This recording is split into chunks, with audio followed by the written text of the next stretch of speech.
sinon, c'est très drôle, c'est très agréable en fait travailler avec Paul-André parce que quelque chose, ça fait un peu gossip de parler à quel point c'est agréable. Ou ça fait un peu question human interest. Là, je parle en anglais pour. Il y aura des mots en français pour ça. Ça fait un peu, je sais pas, entrevue plus pop de parler de la personnalité et de dire que Paul-André est gentil. En fait, Paul-André est gentil. Donc le processus se passe bien parce que on a cette espèce de quotidien-là où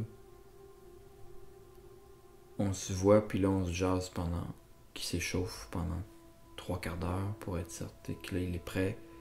Et là on a eu le temps de se raconter nos vies, des recettes qu'il a fait dernièrement. Là j'ai changé une recette aussi, une anecdote ou deux. Après ça moi j'y raconte des problèmes d'administration que j'ai, de création, parce que bon, c'est pas facile de créer dans ce monde. Et là on parle de ça tout le temps, puis après ça on se met à travailler. Donc on est toujours comme très connecté sur le quotidien en fait. Et Paul-André est une assez bonne oreille en fait. Il est patient, il m'écoute raconter mes problèmes qui sont un peu toujours la même litanie des problèmes de création et d'administration.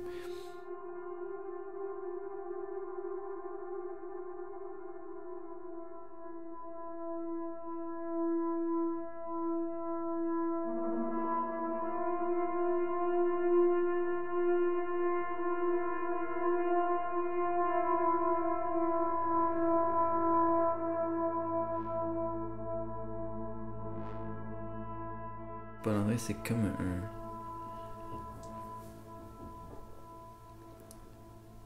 je donnerais pas l'idée que c'est un maître, mais c'est nécessairement un maître en chorégraphie, c'est clair.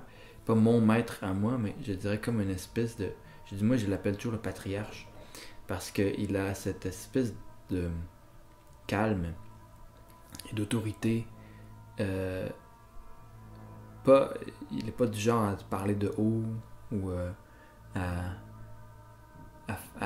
adopter un ton patriarcal ou m'infantiliser, mais en fait, il a toujours cette espèce de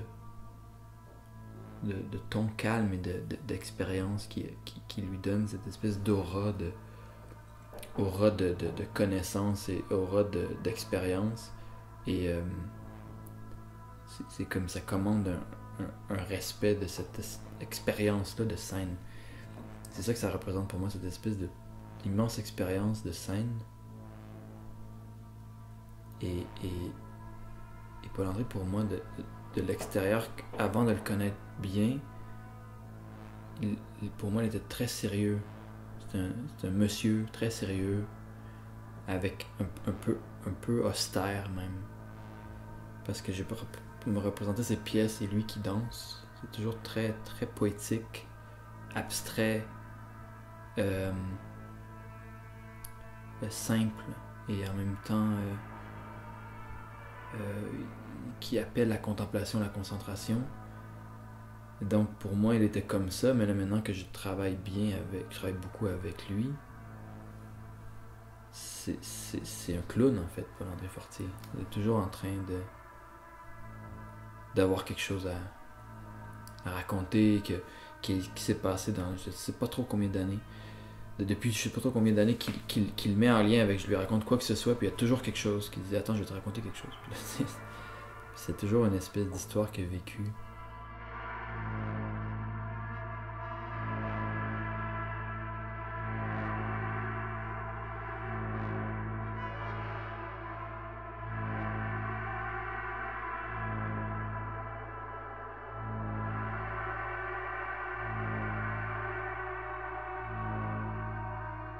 Mais en même temps, par le projet Pluton, je me suis mis à travailler avec lui, à improviser avec lui. On a fait une première étape de recherche. Ça fait déjà un petit bout. On savait pas trop où on irait, donc Paul-André a suggéré, a dit on se fait 30 minutes. Donc mets de la musique, si tu as besoin de musique. Et on calcule 30 minutes, on danse ensemble. dans le studio. Puis on faisait toute la semaine. Donc à chaque jour, on faisait au moins ça une fois, un 30 minutes. Et j'en ai filmé plusieurs pour finalement voir que ce qui était intéressant, c'était le fait qu'on soit pas du tout capable de... Pas qu'on n'était pas capable de danser ensemble, mais pas du tout capable de reproduire ce que l'autre faisait.